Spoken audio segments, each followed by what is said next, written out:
Hey gang, Professor Feeser here. I provide education solutions to large groups and organizations. If you're looking for a learning pathway for your team or your enterprise, feel free to reach out. My contact info is at the end of the video. In today's lesson, we're studying a couple ideas. We're studying linting, we're studying specifically Ansible linting, we're studying GitHub workflows. So let's unpack all those ideas. A GitHub workflow is we want to trigger an app or a series of apps to run. A lint is checking for best practice. So it's a kind of debug, it's a kind of test. It's a way to homogenize code, either code that you're writing or across an enterprise, everybody's writing. Run the same linter, it gives you a score. If everybody's scoring 100% with the linter, it means all the code is embracing best practice rules, and it's all therefore going to kind of look the same. Ansible-lint is specifically a tool that's available that lets you apply linting, Ansible linting rules to playbooks. So what I have here is a repository. I do a lot of Ansible teaching from this repository. It's called the Acme Bank Ansible. So github.com/RZFeeser /acmebank-ansible. If you come out here, definitely give me a star. And if you need to fork this, cool. But maybe just watch it because I'm constantly updating this. My newest edition, I got to show it off, is the Acme Bank logo. So this is the Acme Bank Intergalactic Savings and Loan, now featuring Ansible automation, right? That's just fun. The README has a description of what all the different playbooks do. A lot of this I use for either demoing Ansible in execution environments, in AAP, in AWX, whatever it might be. But they're all just trivial playbooks that work in a lot of different environments. We're most interested in this workflows directory. If we go into there, .github/workflows is a must. If you're going to have one of these things called a GitHub Action, you got to use that directory structure. Inside of there, you can have any files you want, but if they're going to be active, they got to be .yaml files to be understood to be part of a workflow pipeline. If I go into that, YAML file, so if you're familiar with Ansible, you're at home. Let's go through it line by line. It's easy. That's a name, metadata. On is the trigger. Workflow dispatch means a button press. But you could have pull events, you could have push events, you could have comments are open. I mean, it is almost endless. The descriptions you can have of here is what I want to cause running the following jobs. I only have one job. It's called lint. Jobs will have an environment. They'll also have steps. So steps are run in order. So this will go, and then this will go. A step can either be an app, or it can be a Linux command. Apps are triggered with uses. Linux commands are triggered with run. I only see uses in this example, so we're just using two pre-built apps. Apps are available in the GitHub Marketplace. Got to go out to the GitHub Marketplace to find them. And despite the name Marketplace, which implies like you're going to pay for this stuff, they're free. The Marketplace is just the place to advertise the apps. If you're going, wait a second, what code am I running? This is github.com/action/checkout. This is github.com/ansible/ansible-lint. So if you're concerned, like am I running a crypto miner or something here? Go look. Now, this is all on GitHub's dime. If you have a free GitHub account, you get like 600 free minutes a month. I don't know. You go look at their policy, they'll tell you. If you have GitHub as an enterprise, I mean, it's coming out of the company dime, right? But effectively, it's free-ish in the sense that all we're doing is spinning up a VM. Checkout code means copy the contents of this repository into the VM. And this means run this app. In this case, ansible-lint. If we didn't have this, we could still write out the Linux commands that would be like, hey, install ansible-lint. Here's the manual ansible-lint command to check our code. But with this abstraction, it installs it automatically. It also then allows us to say, here's the directory we want to target. Look in here for playbooks. So let's go ahead and run it. To run an app, to run a workflow dispatch, up at the top we hit Actions. Along the left is the job, ansible-lint, or the workflow that we saw.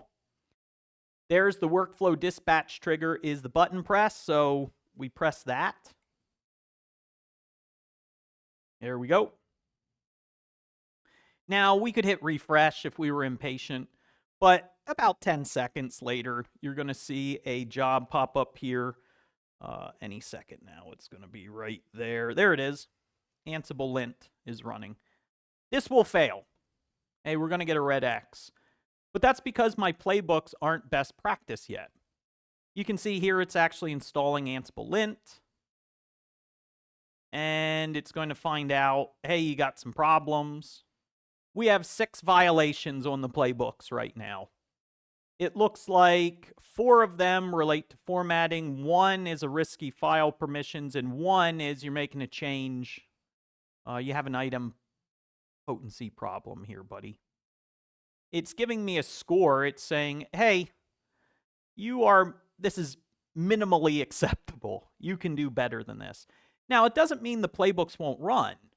It just means it thinks we can do better. Let's pick just one of these, either make it go away or make it worse, whatever it might be. You can see it tells us playbook 7, playbook 9. Playbook 9 has a problem on line 7. Playbook 9 has a problem on line 10. It's saying wrong indentation. Wrong indentation. It expected at least 3. It's not getting that. So let's at least change that. Maybe make it go away, but no promises. Up to code. Playbooks. Playbook 9, debug. And it's saying line 7. And was it line 11? It's saying it doesn't like something, or 7 and 10. It's weird that it doesn't like that. Let's go back and look one more time at what the error is. Maybe we can guess. Okay, playbook 9, line 10, playbook 9, line 7. And sometimes it's that line, sometimes it's not. Sometimes it's up or down more. But okay, let's make a change. Let's see what we get. Into playbook 9, debug.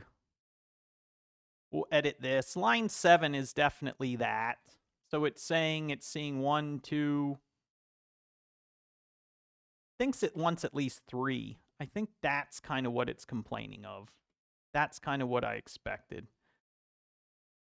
Right?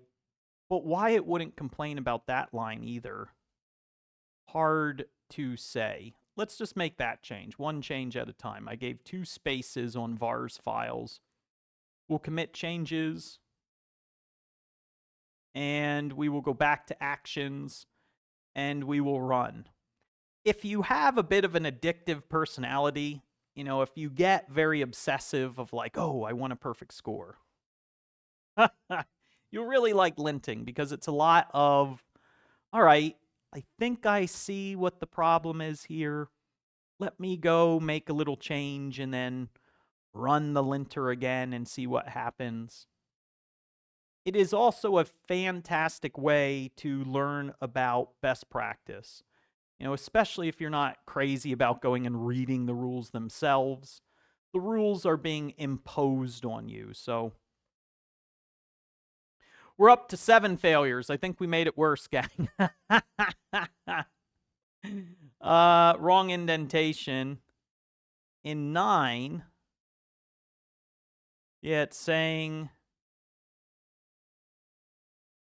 Wrong indentation now on 10, 12, and 16.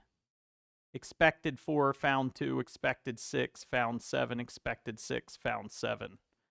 So, you could go all day back and forth, but eventually you crack what it's trying to tell you, you get a better score. And a lot of these restrictions, are ultimately imposed by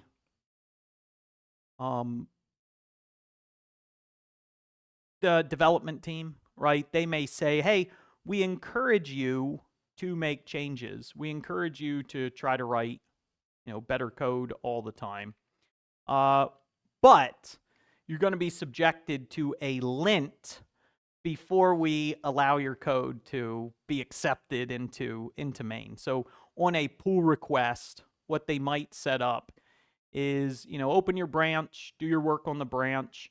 When you create the pull request, we are ultimately going to run a lint against you. And if you don't pass, your code doesn't get added to main. Wow, gang, that is awesome. I can almost guarantee by the time you've seen this video, by the time you come out and give me a star and hit fork, the playbooks are going to be fixed up. I have that addictive personality that's going to make sure all my playbooks hit best practice. But if you do fork this, understand, just go into playbooks, make some sloppy edits, run through the action again, and you'll see that it fails, and you can go through the playbooks and make some fixes. Gang, I hope this video was informative and helpful to you. If it was, give me a like on YouTube. Hit subscribe. I want to see you in the next episode of Code with Feeser.